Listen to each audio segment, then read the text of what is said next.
안녕하세요. 반갑습니다. 중국 해커그룹이 국내 공공기관을 대상으로 공격 예고를 선언한 일이 있었습니다. 공격은 취약한 페이지를 이용해서 웹서버에 대한 공격이 이루어졌습니다. 취약점을 이용해서 공격자는 웹쉘을 웹서버에 업로드하였습니다. 이 웹쉘은 공격자가 시스템에 설치하는 백도어 역할을 하는 파일입니다. 공격 대상 서버를 장악하기 위해서 해커들이 자주 사용하는 공격 도구 중에 하나입니다. 사건에 대한 전반적인 공격 과정은 다음과 같습니다. 애플리케이션에 대한 취약점을 이용해서 웹사이트를 공격을 했는데요. 실제 사고 조사 과정에서 확인된 공격 기법은 SQL 인젝션을 이용해서 공격이 이루어졌던 것으로 분석되었습니다. 또한 웹쉘을 이용해서 사이트의 이 메인 페이지를 변조하는 디페이스 공격까지도 이루어졌었던 게 이번 해킹 사고의 특징 중에 하나였습니다.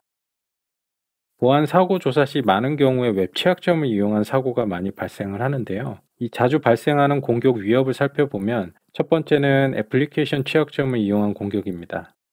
특히 인젝션 공격은 오합스 탑10에도 포함될 정도로 자주 발생되는 공격 중에 하나입니다. 새로운 취약점을 이용해서 공격이 발생하고 이로 인해 피해가 커지는 사건들도 자주 발생을 합니다.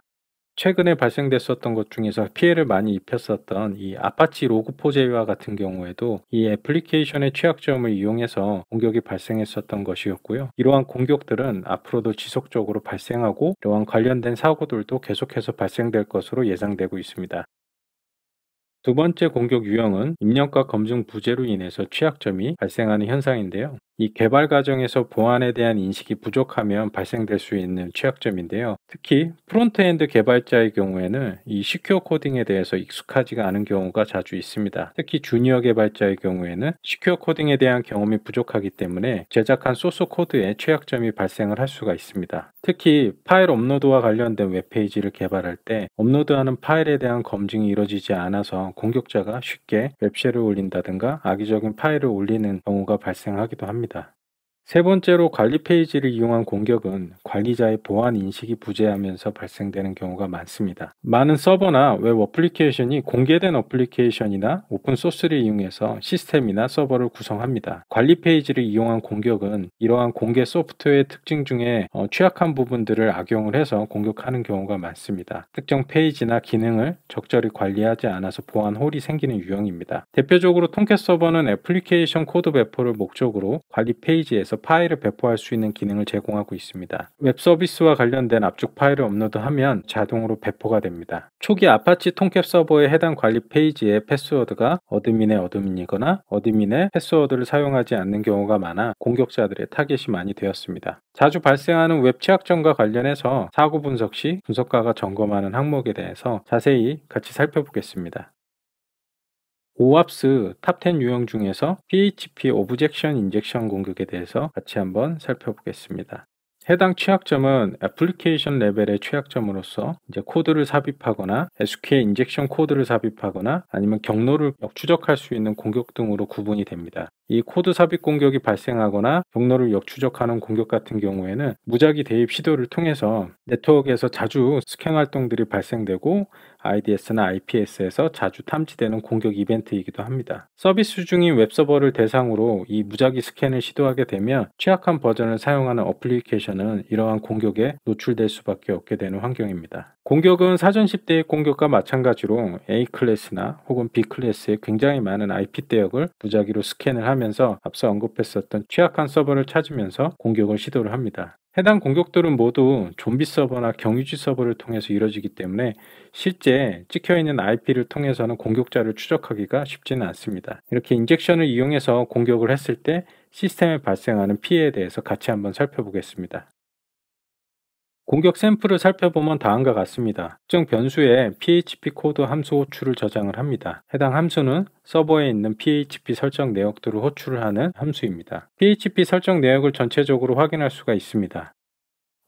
PHP 설정 내역을 화면에 보여주기 위한 함수는 인코딩을 거쳐서 서버 쪽으로 전달이 되게 됩니다.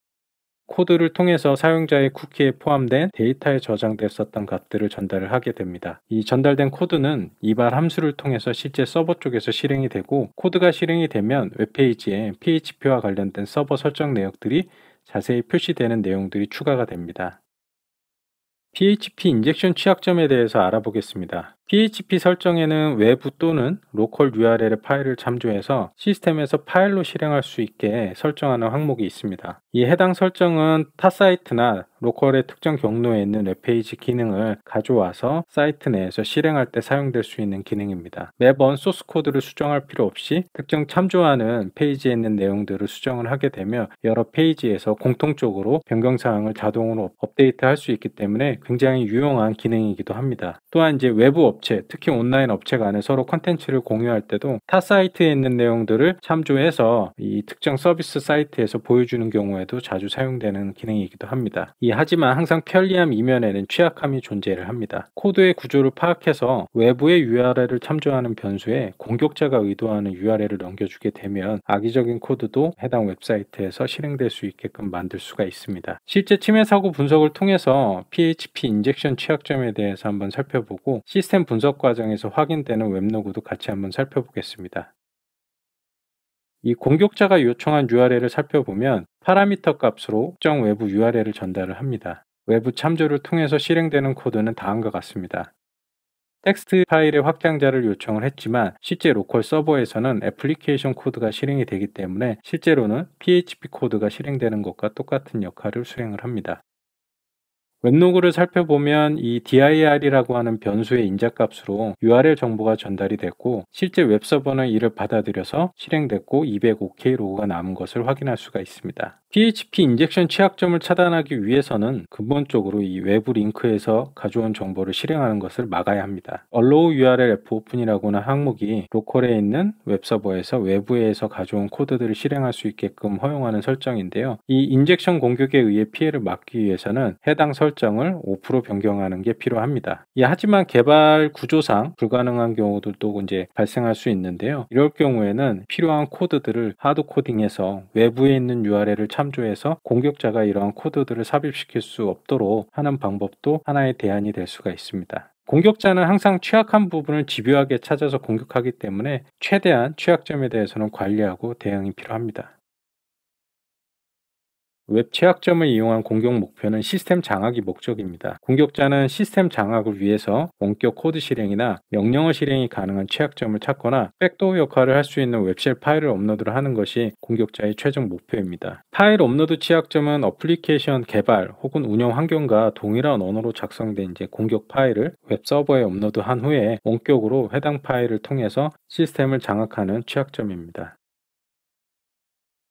웹사이트의 게시판을 보면 대부분 이 이미지 파일이나 특정 문서를 업로드할 수 있는 기능을 제공을 합니다. 하지만 게시판의 파일 업로드 시에 별다른 확장 제한이 없게 되면 공격자가 이를 이용해서 서버에서 실행할 수 있는 파일들을 올리게 되고 이로 인해 피해가 발생할 수가 있습니다. 이러한 취약점을 보완하기 위해서 자바스크립트를 이용해서 파일 확장자를 제한하는 경우도 많은데요. 특정한 툴을 이용을 해서 우회를 해서 파일을 업로드를 할 수가 있습니다. 확장자 제한을 우회하는 공격 방법을 유튜브 링크를 통해서 예제로 살펴보도록 하겠습니다.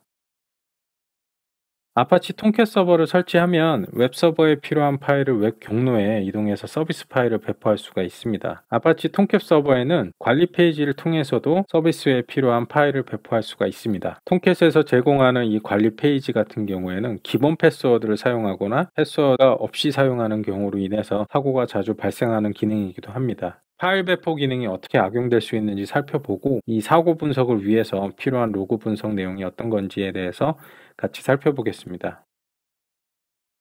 웹 아치브 파일은 웹 서비스 파일을 압축해 놓은 파일이고요. 파일은 자동 배포를 위해서 만들어집니다. 아파치 톰캣 서버에 압축한 파일을 원하는 곳에 복사하면 자동으로 파일이 생성이 되고 배포가 됩니다.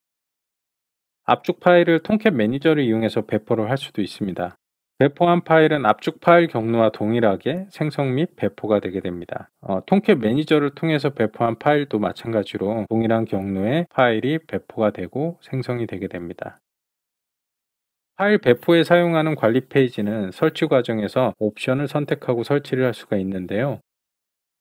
아파치 톰캣 서버를 설치하는 과정에서 관리자의 패스워드를 지정을 하지 않아도 아파치 톰캣의 관리 페이지 설정이 완료가 됩니다. 관리 페이지는 인증된 관리자에 의해서만 접근이 가능해야 하지만 동일한 패스워드를 사용한다든가 패스워드가 부재한 상태에서 사용하는 경우들도 있고 이로 인해서 사고로 이어지는 경우도 있습니다. 매니저 페이지를 이용해서 압축 파일을 업로드하게 되면 보시는 것과 같은 웹로그가 발생을 하게 됩니다. 설치되는 경로와 설치 과정에서 서비스가 재시작되는 과정들이 로그로 남게 됩니다. 로그 분석을 통해서 업로드된 파일의 경로와 파일 이름을 확인할 수 있기 때문에 사고 분석 시 경로를 추적할 수 있는 좋은 단서가 되기도 합니다. 웹 취약점을 이용해서 발생되는 공격에 대해서 살펴보았습니다. 공격 유형에 따라 사고 조사 시 확인해야 되는 분석 항목에 대해서 여러분하고 같이 한번 살펴봤습니다.